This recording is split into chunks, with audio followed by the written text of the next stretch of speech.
Good morning, everybody, and welcome to the morning routine. I'm Freedom Convold, and this is June 22nd, 2018. It's a Friday, episode number 375. Woo! And we've made it through another week. I hope you guys are having a tremendous week, and I hope today is just going to be the capstone, the finality of a week of progress towards something, whatever that something may be. I mean, it's different for all of us, but I just hope that you feel like this week fulfilled some goals or moved you closer towards something that you're after.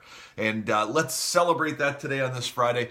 I'm excited to be with you this morning on this great day. It's supposed to have a little rainbow through here in Northeast PA today. It's supposed to come in and go right back out again, which is going to be awesome. Hopefully it's not going to rain too much this weekend because, there's some work I'd like to do outside. Although, we also have 3 graduation parties to attend this weekend. So I don't know if I'll even have time to work outside, but we'll see. And happy birthday, dearest mother-in-law. I hope you have a tremendous day today. But this is going to be a great weekend. Going to get a lot of stuff done. Going to eat a lot of good food. I am sure about that. So was at a graduation party last night. That'll be 4 for this week.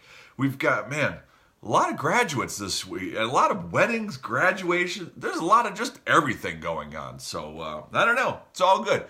Interesting thought, guys. The best skipping stone that you'll ever have, you'll throw away. Yes. Isn't that sad? Like you'll search for the best skipping stone and then it's gone. It's a fleeting moment. It's gone, right? So, I don't know, just a little hustle thought.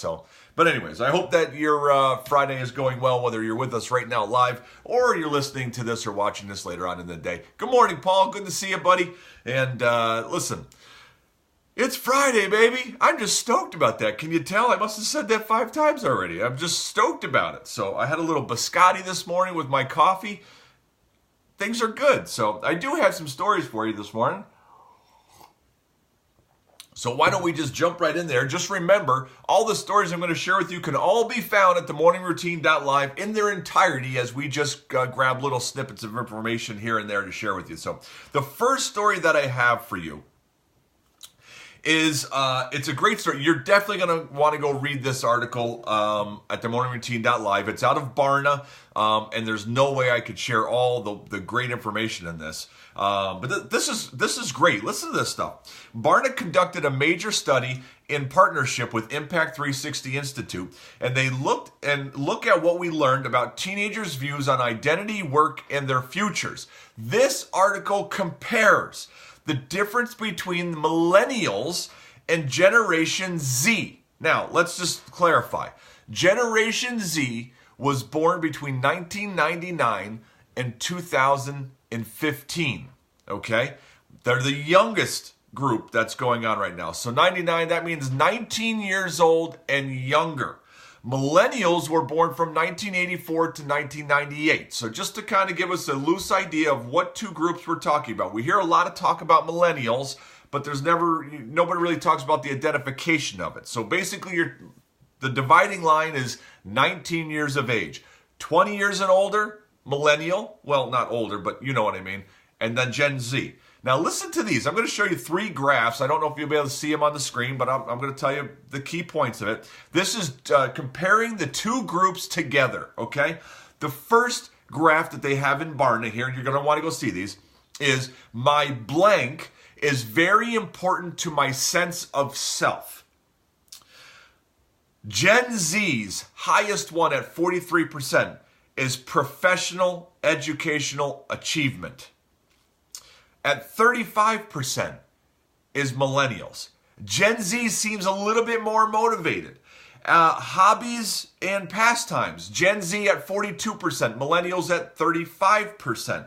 The first time that it flips is at family, background, and upbringing. Millennials at 40%, Gen Z's at 34%. There's a lot on this graph. You're going to want to go check it out at themorningroutine.live, today's article, or today's date.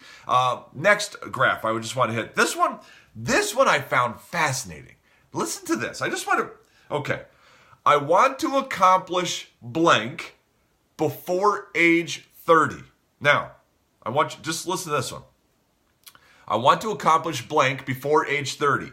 Gen Z, finish my education came in first, start a career came in second, become financially independent came in third. Millennials. Now, millennials, remember the generation that people talk about that they expect things more freely. Number 1, become financially independent. Number 2, finish my education. Number 3, start a career.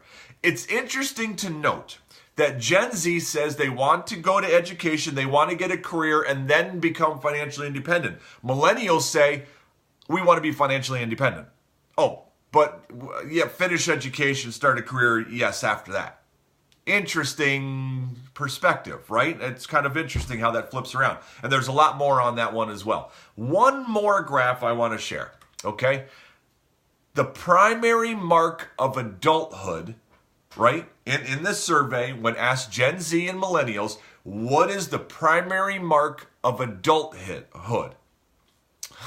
Carrie, a win on Fortnite. That's awesome.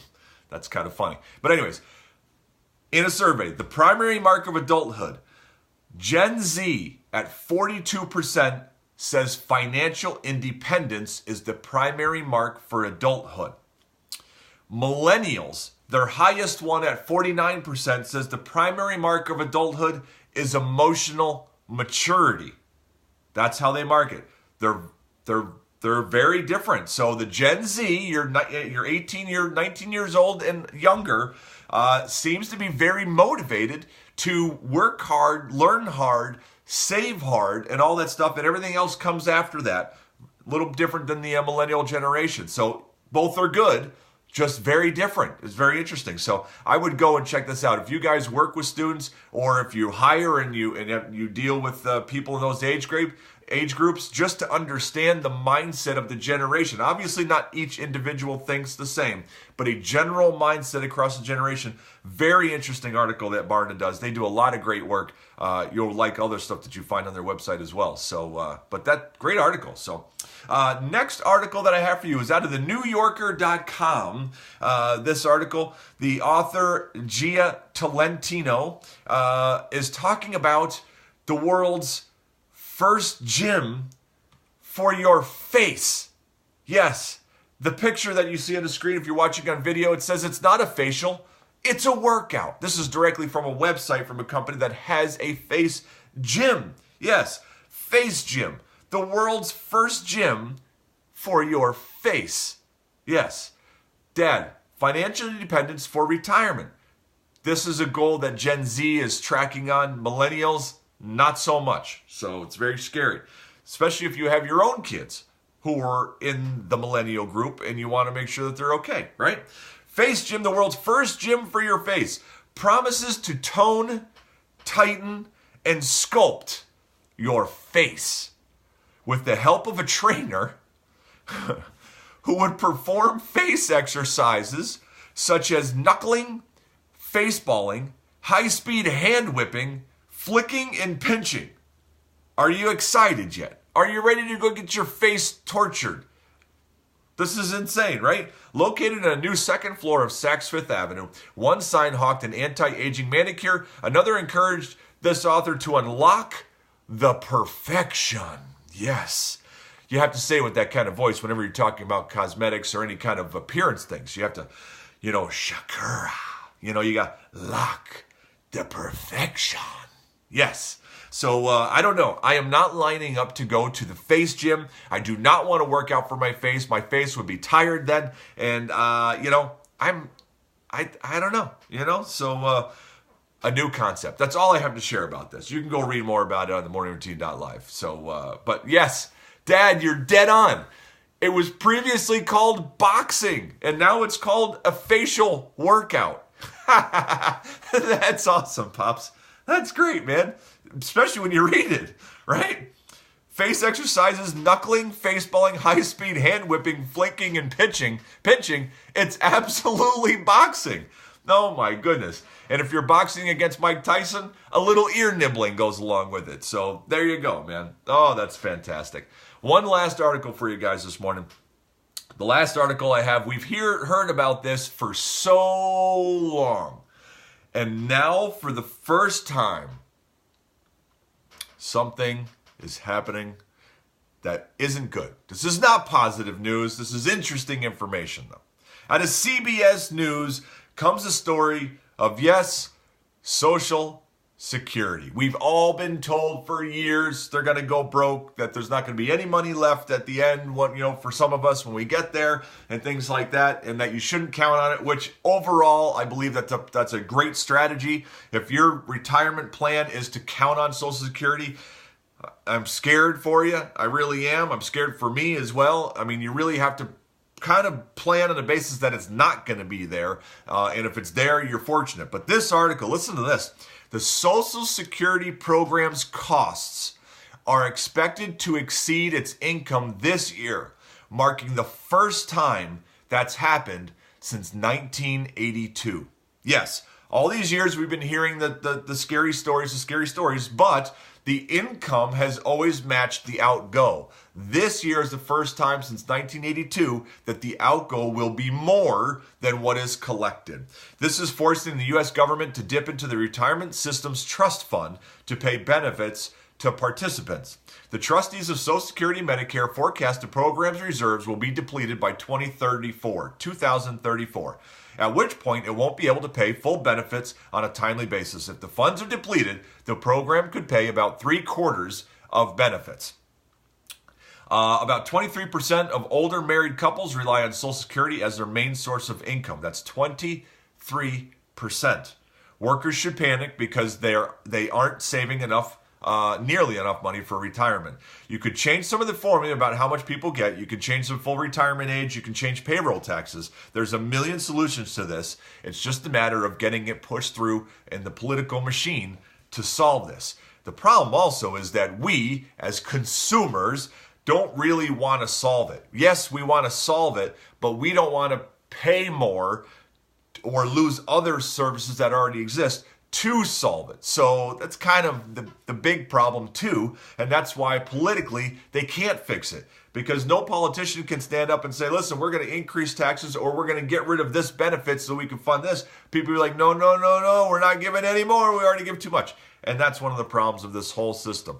It's interesting. We should cover a story sometime about the history of Social Security, because Social Security in its original formation way back was not about just giving everybody money when they hit a retirement age. That's not what it was about. But it has changed to that over the years, and now we have come to count on it. And so that's why it's becoming a big issue, is when you become to a place where you actually count on it. It's like getting a Christmas bonus and you get a Jelly of the Month club instead. You're going to be let down. So there you have it. But anyways, that's our stories for today, guys. Let's move forward. Let's move on to the Google Trends, the top 10 most searched things yesterday on Google. Number 1, Argentina versus Croatia. Yes, a soccer game. Number 2, Octavia E. Butler. Don't know who Octavia E. Butler is. I don't know. Number 3, Melania Trump. I'm familiar with her. Number 4, Charles Krauthammer. Charles Krauthammer, legendary conservative intellectual, has passed away at age 68. That's who Charles Krauthammer is. I don't know what he did, though. Number 5, Dedrick D. Williams. He's a suspect in that. Remember the other day we hit over 3 million searches on XXX Temptation where he was shot? Well, Dedrick D. Williams is a suspect in that case. That's why he's ranking now. Number 6, Jurassic World Fallen Kingdom. That's the movie coming up. Number 7, Search Between a Bear. That has to do with Fortnite. Number 8, Coco the Gorilla. Aww. Remembering Coco. Wonder why all of a sudden that's trending. Like all out of the blue. Coco the Gorilla. Number 9, LiAngelo Ball. And number 10, Pete Davidson is ranking on there. Don't know who he is. So anyways, that's the top 10 most searched things on Google as of yesterday. Let's move forward and slow things down just a hair for this Friday's Passage of Wisdom. Today's passage of wisdom, we've shared this before. There's other passages that have to do with the same kind of theme. I love these passages today on a Friday as we're about to go into our final day of the work week and enter into the weekend when we get to do some more things. We have more control of our time and get to decide almost entirely what to do with every moment of the next, weekend here. This is great passage to kind of give us perspective. Today's passage is out of Jeremiah. Chapter 29, verse 11. For I know the plans I have for you. This is the Lord's declaration. Plans for your welfare, not for disaster, to give you a future and a hope. I love it. Is this not a fantastic passage? Listen to that again, guys. For I know the plans I have for you. This is the Lord's declaration. Plans for your welfare, not for disaster, to give you a future and to give you hope. This is awesome, guys. Just think about this. The creator of you, the person who created each and every little cell, the person who knows everything about you. The fascination of how your brain and your eye and everything, your skin heals like in a sci-fi movie. All these crazy, amazing things on how your body functions. The person, the God that created you has plans for you to give you a future and a hope and not a disaster. This is amazing. The God that has created each of us loves us amazingly so. He's created us to live with him in partnership. He has great plans in store for each and every one of us. And all we have to do is lean on that and trust that and follow after that. Trust, guys, is this. We had a passage last week at a church about faith. And the image that always comes to my mind is flying. I'll get on a plane, I'll fly. It's not my favorite thing. I'm not freaked out by it, but it's not my favorite thing. When I get on a plane, I 100% faith, I know we're going to get there without an incident. But that doesn't mean I don't get nervous once in a while. That doesn't mean when we hit turbulence, I'm like, oh, are we really going to get there? Faith, believing in your creator, to me, in my mind, is like getting on an airplane. You know that he knows you. You know that he's got the great things in store for you. You know that he loves you and will never abandon you. That does not mean that once in a while there's a little turbulence. You're like, oh, wait. Does he really? Is he really there? Because things don't look good right now. Is he really? Yes, he's there. Don't worry about it. You're going to be okay. But you have to trust him and follow after him. For I know the plans I have for you. This is the Lord's declaration. Plans for your welfare, not for disaster, to give you a future and a hope. Today, I hope that this is the day that you lean on him for a great future and a hope. Let's pray. Let's get this day started. Father, good morning. Father, thank you for this Friday, this amazing day, this day that we've never had before and will never have again. Father, today, as we get up this morning, we've got great plans on how we're going to end the week with work. We've got to-dos and to-don'ts. We've got things planned for the weekend with graduation parties and home projects and traveling and maybe some vacations and all these things that we have planned. Father, help us to not forget that you have plans for us as well. Help us to keep your plans. Help us to lean on you as you promise us a great hope and future, as you've created us for great things. Help us to lean on what your plans are and make our plans secondary. We're excited to see what you have for each and every one of us as we walk out the door today, on what there is, the conversations that we might have, the way we might be changed by things that happen today, the way that we have the ability to help change others in a positive direction if we listen to your guidance and look for those chances. Father, we love you and we thank you for your words this morning. Amen. And that, my friends, is a magnificent wrap to the morning routine. Thanks for being here this week. I'm so glad that you guys made it. I can't wait to be back with you again on Monday morning. Monday morning, will I be here on Monday morning? Yes, I will be here on Monday morning, and then we're on the road for a couple of days. So I look forward to seeing you guys on Monday, today, and this week. And don't you forget, guys, that this is a great opportunity for each and every one of you to live up to what God just said about having a hope and a future and living a life that you were meant to live. Soak it in, strive for it, look for all the opportunities to make it happen. I love you guys. Have a great weekend. Bye.